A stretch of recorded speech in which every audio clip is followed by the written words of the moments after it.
Good morning, happy Thursday. We have another incredible day today because we're going to go back to the field and back to learning more about dairies and milk and cows, and this time up from Cottonwood, California. If you don't know where Cottonwood is, you'll learn a little bit more about that, but it's kind of up, way up north, kind of near Chico. And our guest today, Duivenvoorden, will talk to you about that. So we'll get there in just a bit. But because today is a dairy milk day, the question that we're going to start with is, have you ever had raw milk? So I'm Mary Kimball. I'm the Executive Director of the Center for Land-Based Learning. And I have had raw milk multiple times in my life, partly because I did grow up on a farm. And growing up, I didn't, but it was another family had goats, and so we didn't like it, but I was forced to drink goat milk. That's just because I don't like goat milk. It has nothing to do with the raw part. I still don't like it. I like it in cheese, but I don't like it. Milk-wise. And then the other side of things is my family. My brother, my sister-in-law, and their 4 children have 3 dairy cows, and they milk every day. And so I have had lots of raw milk from their farm, and I very much enjoy it. So that's my raw milk story, and I'll switch it up to Dana. All right, good morning, everybody. I'm Dana Baker, coming to you from Red Bluff. I'm the Tehama County Farms Leadership Coordinator. And yes, I as well have had raw milk. I have had raw milk from Duivenvoorden Farms.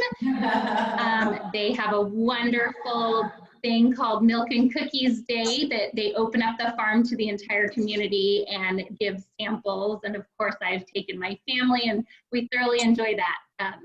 But I also have had raw milk because when I was a young girl, I raised dairy goats. So I milked twice a day my dairy goats as well, which again, I personally am not a big milk drinker, but as long as it's got enough chocolate in it. Yeah. There we go. I like that. Okay, Joseph. Good morning. I'm Joseph Montoya, the Farms Leadership Coordinator for the Sacramento Valley, broadcasting from West Sacramento today. I have never had raw milk. I didn't even know what it was until about 2 minutes ago. And yeah, I've never had the opportunity. Sounds like someone we can help with a new thing coming up here, Joseph. Yeah. I'm with it. All right, Katie. Good morning. My name is Katie Wortman. I am coming to you from Fresno. I'm the Central Valley Farms Leadership Coordinator. My grandparents had a dairy when I was growing up, so we would go fill up the tank, fill up the milk right from the milk tank. So yes, I've had that, and there's a local partner here in Fresno, Organic Pastures, that we definitely try to support, and they have great cheese also. So yes, I have, and it's good. The colder, the better, and yes. when I get my milk out of the fridge now, I still have a habit of shaking it, even though you don't really need to, but yeah, definitely. Okay, awesome. Romy. Good. My name is Romy Wattenbarger. I'm the Kern County Farms Coordinator here in Bakersfield. And I have tried raw goat's milk. I've never tried raw cow milk. I'm up for trying it. So. Okay, well, Dana says she's going to bring some raw milk from Duivenvoorden Farms to our farms retreat in June, later in June. So you guys will get to try it. That's awesome. All right, so that's perfect timing and entree to kind of introduce Duivenvoorden, who is the co-owner of Duivenvoorden Farms in beautiful Cottonwood, California. So welcome. It's so great to have you this morning. I know because we've heard from Dana how great it is to bring the farm students to your farm and how much they love it. So while we wish we could be doing this in person with you today, it's great to have you virtually. And so go ahead and introduce yourself, tell us a bit about where you're from and how you got into this business, whatever you want to share with the students about your background. That sounds great. Thank you so much for having me. As you said before, Dana has actually brought out some of the local farms leadership kids from around the area, and we had a great time on their industry tour. So I'm really happy to be doing this again for more of the students. Personally, so I'm Allie Duivenvoorden from Duivenvoorden Farms here in Cottonwood, California.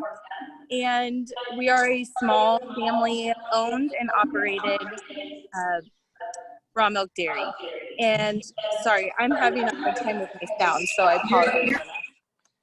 Try to figure that out. Okay, so we're a raw milk dairy here in Cottonwood, and we are totally vertically integrated. So we do everything from milking the cows to bottling the milk and then distributing it to the stores.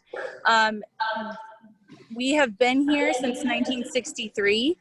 We've only been retail for a few years now, and we've done many things in between then. So my husband's grandparents came over from Holland and started the dairy in 1963. And ever since then, we were conventional for a very long time, sending milk to a co-op. And then we were also we raised calves for local dairies around the area. And then we were a herd share dairy for a long time, which is essentially like a membership program where you can buy a share of the herd and you owned a part of the cow. So then you could therefore drink that milk, consume that milk however you wanted to. So raw milk can be a very controversial subject because some states allow it, some do not at all. California, we're lucky enough to do it here in the state. So we were doing it, one of the ways, there's two different ways you can do it. As a herd share dairy, and people are coming directly to the farm, or we can go retail, which is what we had to do a few years ago because we just have been growing ever since, which is a really good thing. We were always grade A. We were always inspected by the state of California, and we kept that throughout our herd share. And then once we decided to go retail, it was easier to do because we had already been very transparent with the state, and we have a really great relationship with our inspector. So that was it was a big project to switch over from herd shares to retail, but we're very glad we did because now we can reach more people and go further distances with our milk. So my own personal background, I went to Chico State. I was in the College of Ag as an animal science major, and that's actually where I met my husband. We were lab partners, it's a pretty fun story to share with others. And we both worked at the organic dairy there at Chico State, which really gave me a lot of background in dairy production. And then I also had an internship in Maine at an organic raw milk dairy there, where I learned to make cheese and butter and do everything there as well. So once we graduated college, we went to work down in the Central Valley at Foster Farms. Oh, sorry, there's a delivery truck coming right now. I apologize for the noise. But we went down where I worked for Foster Farms Poultry for a while, and Seth worked on the dairy side of Foster Farms. And then once we decided that we wanted to start our family, we moved home, and that's really when we had more of a more involved position in the dairy. And that's when Seth, my husband, became 50-50 owners with my father-in-law, Mark. So it's really, which is a very neat thing because I feel like succession in agriculture can be kind of a difficult thing. And we're very lucky because as a family, we work really well together. And my husband and my father-in-law are really good partners, good co-owners together. So, so that's where we are now. We all have different roles in the farm. Again, sorry for the noise. Oh boy. So here I can. You're fine. Okay. It's good. It's fine. Yep. Here, let's see. Oh man. So the reason why we have a big delivery truck, and I was going to talk about it a little later, but we have, I think as a small farm, it's really important to have the ability to diversify. Oh my gosh, I just have to show you guys. Sorry for interrupting this, but this guy is backing up in our small. Wow, That's this is awesome. That's quite a awesome. production. Oh wow, he's doing it. It's impressive. That's a good driver. He obviously comes all the time. Yeah, and does it. he's doing it. He's doing it. But wow. Okay, so I apologize. There's gonna be more beeping. Wow. Okay, sorry about that. So back to what we were talking about. We've had to diversify as a small farm to stay alive. And I'm sure a lot of people are familiar. The dairy industry is a very tricky one. And so we're lucky to have kind of explored other options, especially going raw. We were conventional for so long, and we were selling to a co-op where we were not getting a paycheck at all because the economy was so crazy at the time. So when we decided to go to raw, the co-op we were with at the time did not like us splitting our milk. So we just made the commitment to go fully raw, and we haven't looked back ever since. And it was probably what saved our farm, honestly. It was a very good decision that it's a scary thing to switch over and kind of abandon everything you've already done for so long, but really glad we did. It's a very niche market. You know, not everybody likes milk to begin with, and then having it be raw milk, it makes it even trickier. So really quickly, Allie, can you describe what raw milk is? Yes. For everybody, Great. so we just have an understanding about how different that is for, yeah. So raw milk is straight from the cow. It's not homogenized, so all the fat globules are still large and intact. So the cream still rises to the top, and then it's not pasteurized. So it still has all the good bacteria. It still has all of the good enzymes. It's really good for your gut health, and it's very, it can be an immunity booster. It's an immune system booster. So it literally goes through a filter after, like when we milk, goes through a filter and into our tanks, and we cool it down, then and then we bottle it shortly after. So it is fresh, it is straight from the cow, and it goes right to the stores because we deliver everything ourselves.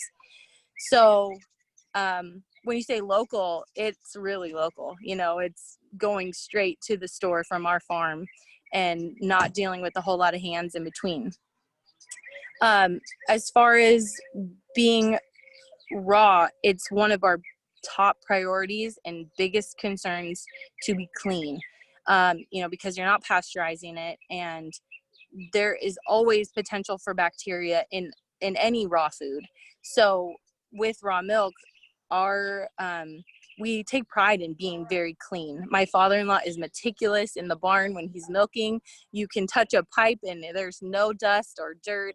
And it's just, I mean, my kids drink this milk, and I want it to be safe for my children and other children. And so it's a big deal.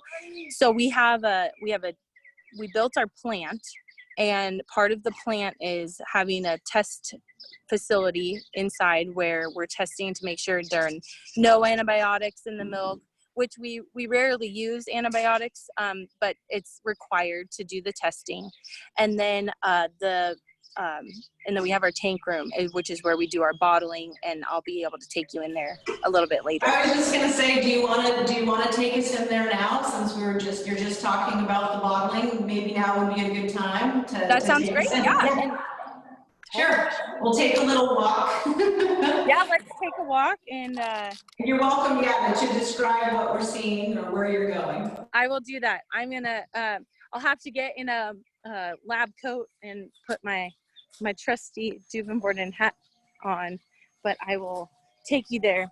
So we built this facility around 2016-ish, and that's when we were able to sell retail. And then just recently we got our own refrigerated delivery van, and that is how we distribute our milk. And being able to diversify, it has been a great thing to have this van, because now we're able to distribute for other local small businesses that can't get onto bigger delivery trucks. So we're able to take smaller loads for smaller businesses, if that makes sense. Okay, I gotta put you here. Gotta get my lab coat on. Sorry about this. That's just part of the procedure. So this is part of the food safety cleanliness procedure, like you were talking about earlier, how important it is. Yep, it's very important. Okay, here we go. So this is our lab facility here, and this is where we do the testing before every time we fill. And we make sure that, all of our equipment is set up beforehand, and then when we get bottling, I'll show you. Nobody in here wants to be on camera, so they're all nervous. They get to be stars. Are you kidding? This is like the new reality show. Yeah. Yeah. Okay. So what I'm going to do is I'm going to turn here. So I'm going to show you the parlor here in a little bit. But if you can just imagine, in our parlor, the milk goes through the tank, and then it comes through goes through the pipes here into this tank here. This, I'm sure most of you know, and if you don't, this is the agitator. This is what stirs the milk around and makes sure that everything gets cold all together, and it's also making sure that the butter fat is not sticking to the sides or just rising to the top, if that makes sense. Here, so it goes from the tank into, let's see if I can show you guys here. It goes to the bottler through a pipe. And what we have, Richard is putting the stickers on the bottles. And once the stickers are on, he moves it over to the filler. Here we go. And he has a footstep, or like a pedal, a clutch that fills the bottle automatically. And then once it's to the top, it stops by itself. And this system, we had a different system for a while, but this has been really great because it helps with the foam at the top. It was a very lengthy, long process when we didn't have something that helped regulate the foam. It's a tricky process. So labels, which have to say that it's raw. It has the nutrition facts on it. And then what he does is, I'll come over this way. He will, I'll show you here. Milk's going in.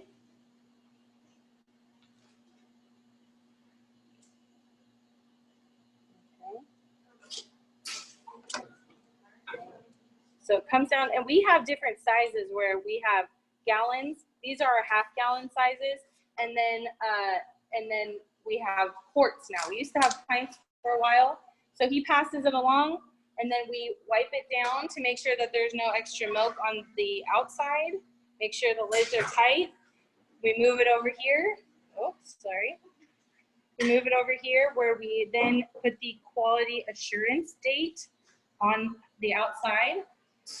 We have a 2-week quality assurance date, which means that it's good for 2 weeks.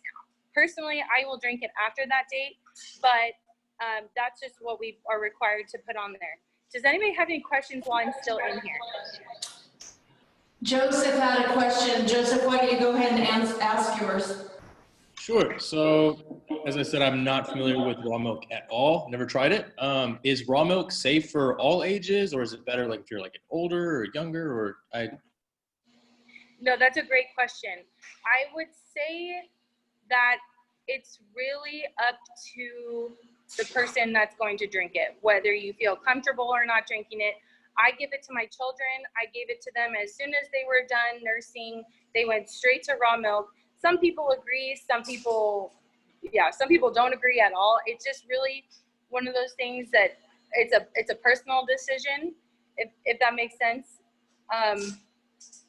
And I think that it needs to be stored properly to be at its safest, just like with any food, washing your food or making sure it's being stored right. This needs to be very cold. Mary, I think you were saying that the colder, or somebody was saying the colder the better. And that's exactly what it is with raw milk. It needs to be stored in the back of the fridge so it's super cold. So this year, if we have them here and they're waiting to go into a crate, and then I'll show you that. Does that answer your question? Is that okay? Largely, yes. Like mostly personal preference, but also probably you'd want to store it at a cooler temperature than most like regular pasteurized cows. Yep, exactly. You want to make sure that you're really taking care of this milk and storing it in a cold environment so there's no potential for bacteria to grow. So Allie, I was just wondering if you had to be really careful with the stores that you sell to make sure that they're also following those practices of safety, and if you've had any issues with that, you've had to do training or those kinds of things with the stores.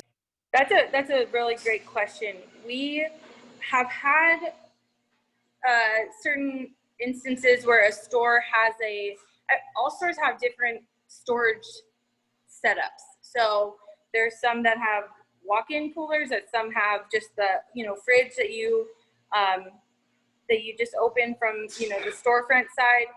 It just really depends. So we make sure that when we're delivering that we're checking out all aspects of things. We're making sure that the dates are up to date, that there's not old milk that's being sold in case the store managers miss it. We're making sure that the environment is a little colder, to make sure that, our milk's not being stored in crates outside of the refrigerator. So we definitely need to monitor that. But usually the dairy managers at the stores are pretty on top of it. They're very, they're specialized in the dairy or the perishables. So they're monitoring that as well.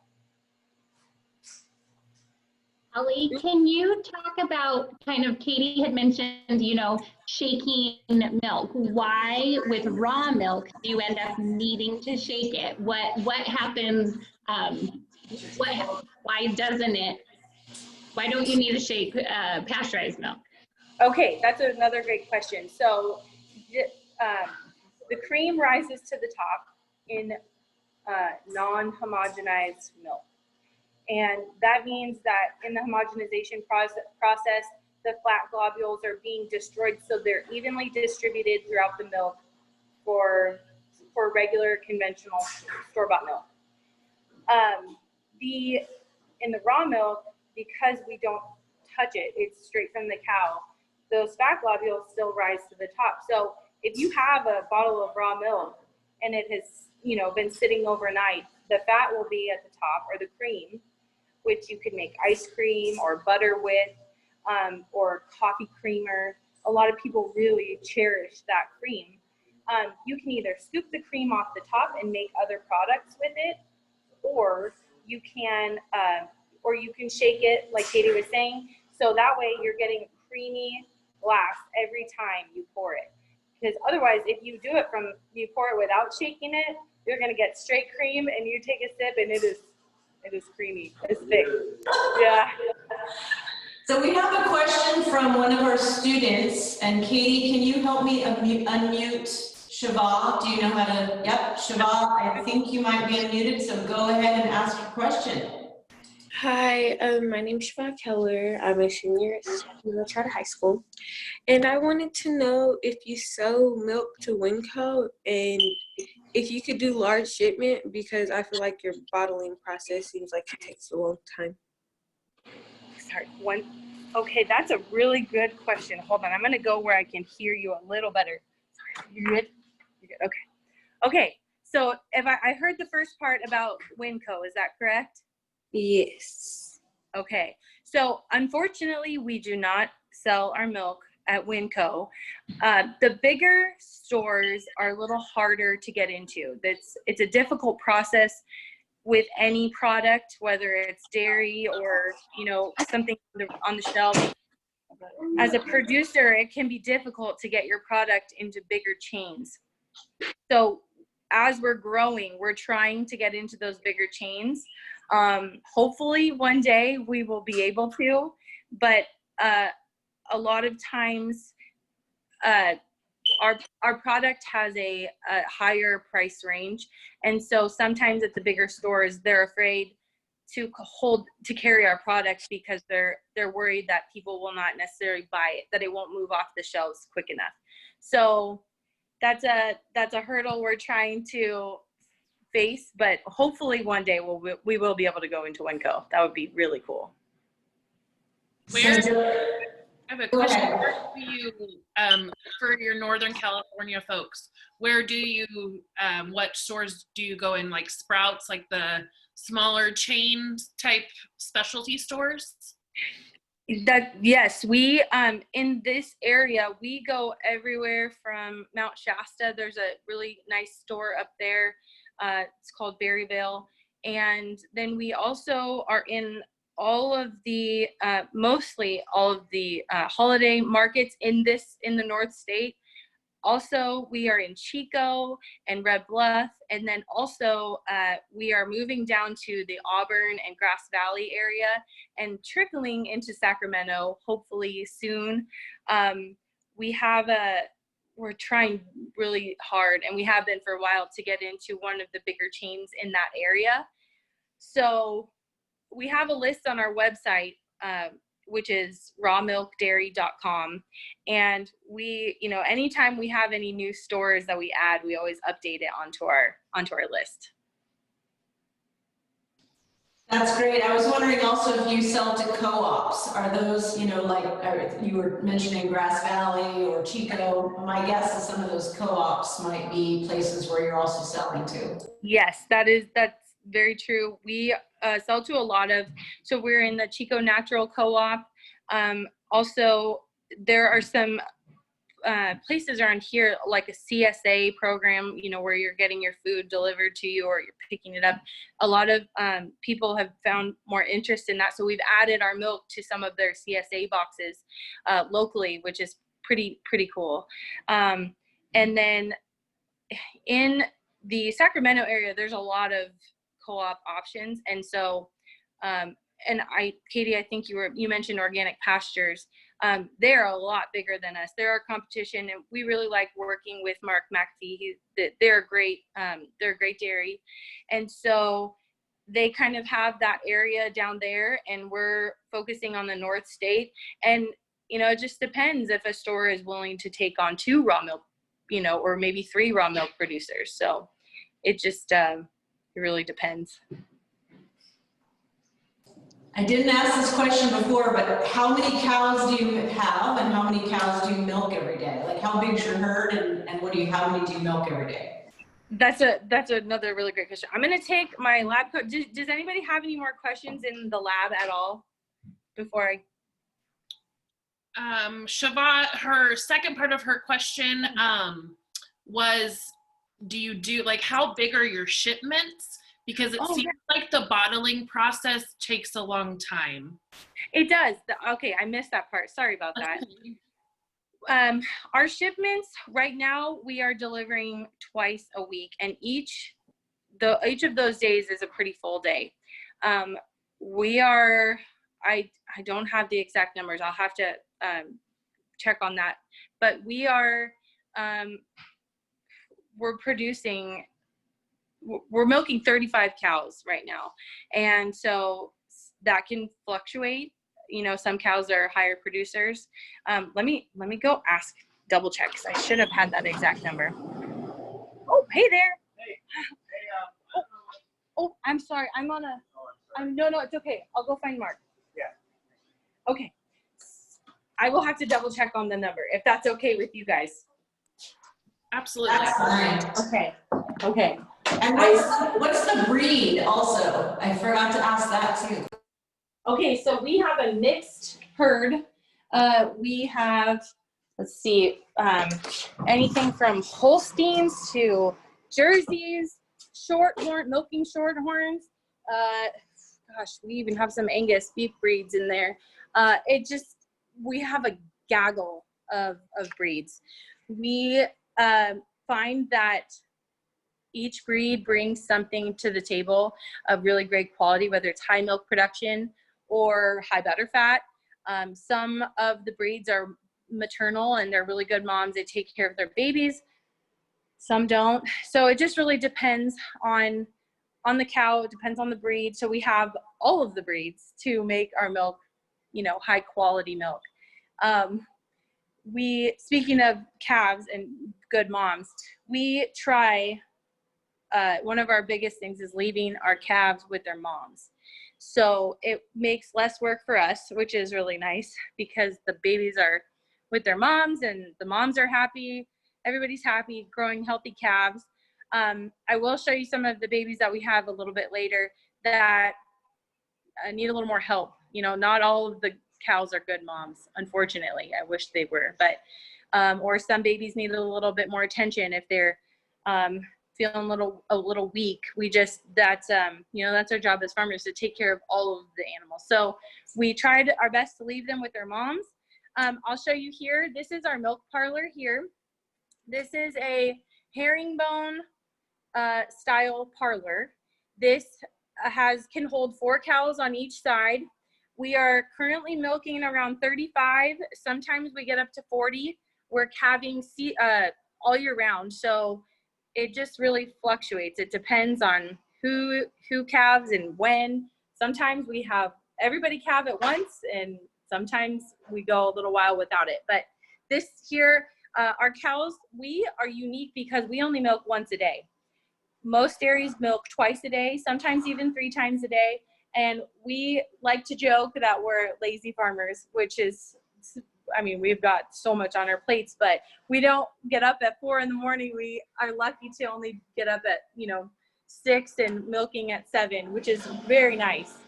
But they come in the morning, they will come up the slope here, and then they'll walk into their stalls diagonally, 4 on each side, and then we'll milk them. Some of the cows take 5 minutes, some of the cows take 10, but once they're done milking, they're out of here and they are grazing for the rest of the day. We are 100% grass fed.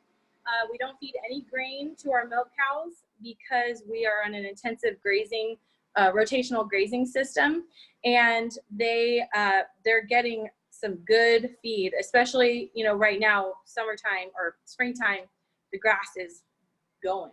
So in the winter we feed hay, and we also have a fodder system where we grow our sprouted grains here on the farm, which is great for us because we know what we're feeding our cows, and our customers really like to see what their cows are eating.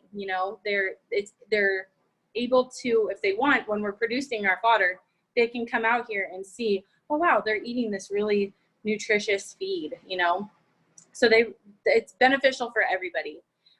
But so once they come in the barn, then they go out, they eat grass for the rest of the day, and we do our cleanup, and then we're on to all the other things here at the farm. Uh-oh, I can't hear anybody.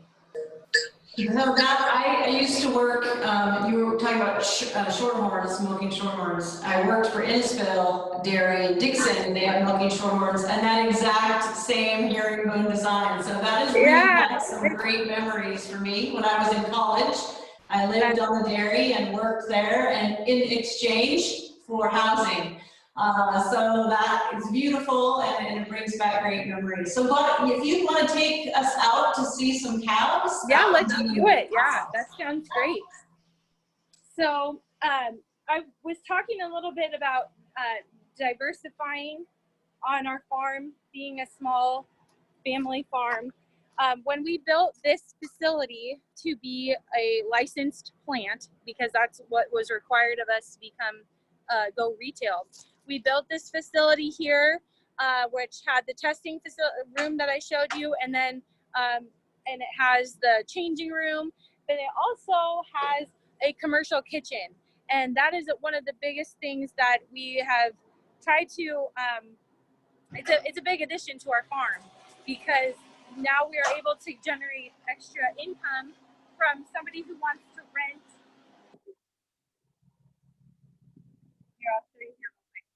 So it generates income from, we have an ice cream company that makes their ice cream here. That's why the delivery truck is here, because he's delivering their products for them to make their stuff. My mother-in-law also, she has her own cookie business. And so that's another part of expanding our business. She's Milkhouse Cookies, and cookies and milk, they go perfectly together.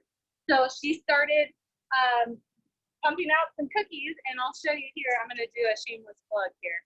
So she makes different treats, and it's so great because when our herd share owners still come to pick up their milk, they like to grab a cookie or another type of treat, and they take it home, so they feel like they're really going shopping when they come here. We also carry eggs. I know you guys talked about Campo a few weeks ago, and we sell Belcampo's eggs here because my husband also works part-time for Belcampo. And then when we have, so we still have our herd share owners, they come in here and they pick up their milk. So these are our refrigerators that store all of our milk, and it stores the milk that also goes out to the stores as well. So, and then I'll take you out here. The other parts that we've had to diversify and kind of,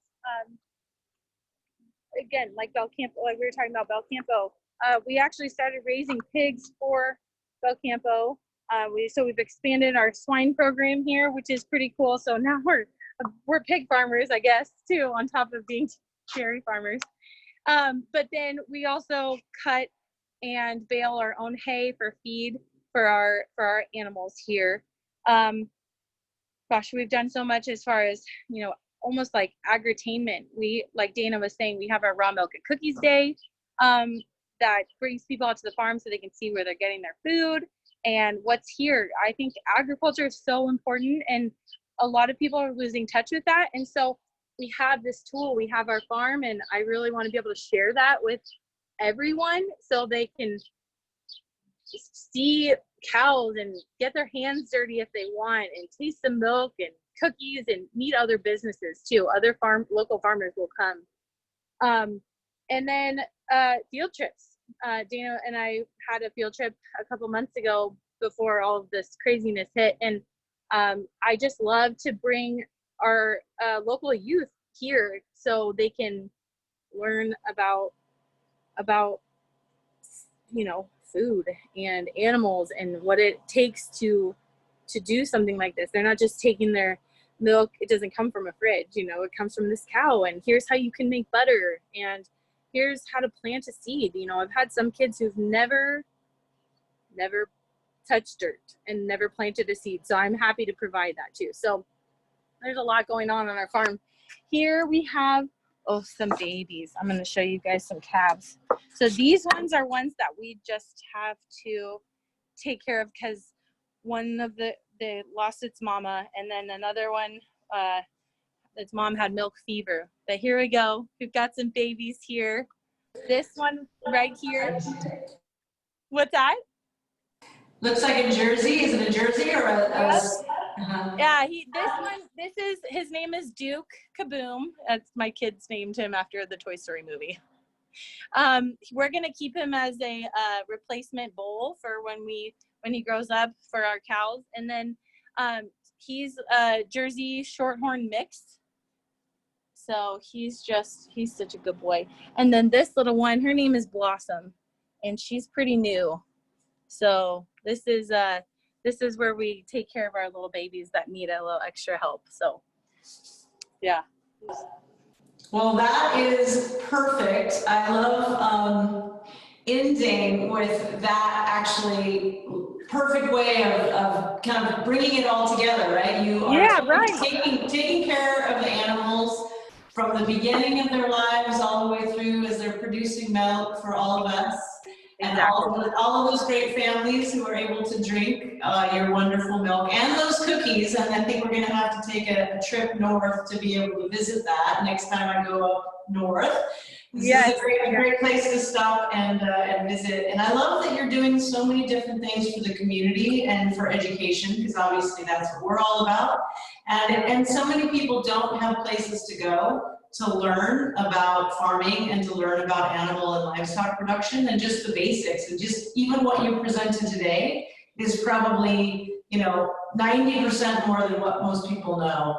And it's just so great, even though this is virtual, even though we're having to do it in this way, it's just awesome to be able to, for you to share your family's story and what you're doing locally and for the community. And hopefully some of us are going to be able to buy your milk in Sacramento, Woodland, nugget markets. I'm going to do nugget markets. Yeah, I know, we're trying. Yeah, okay, that's good to know, because I will make a couple calls on your behalf.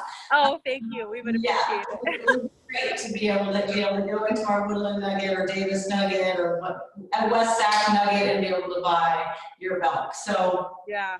Any final thoughts or comments that you wanted to share, or any other of the staff that wanted to ask any final questions? Okay, go ahead, Allie. Give us your final close. Oh my goodness, my final close.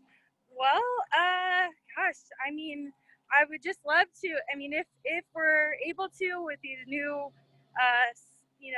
social distancing procedures, however that ends up working out, I would just love to invite any and all of you, even for the students that are watching. I would just love it if you guys wanted to visit. You're always welcome to our farm. You are welcome to come to our Milk and Cookies Day. It's in October, if we can still hold it. But that's in the beginning of October. And you can always check on our website and our Facebook to see when it is and just to find more updates on our farm. And again, I really appreciate you guys having me on here. This has been a nice time. Thank you. Thank you, Allie, and that's a good point. We'll make sure to get the Facebook page out to everybody so that they can follow along that way also and see more fun pictures of baby cows. Oh yeah, I'll make sure to post more for sure. Okay, thanks so much, Allie. It's great to be with you today. Thank you so much. It was nice to meet all of you, and thank you. Bye. Have a great day. Don't get too hot. Have a good one. Bye.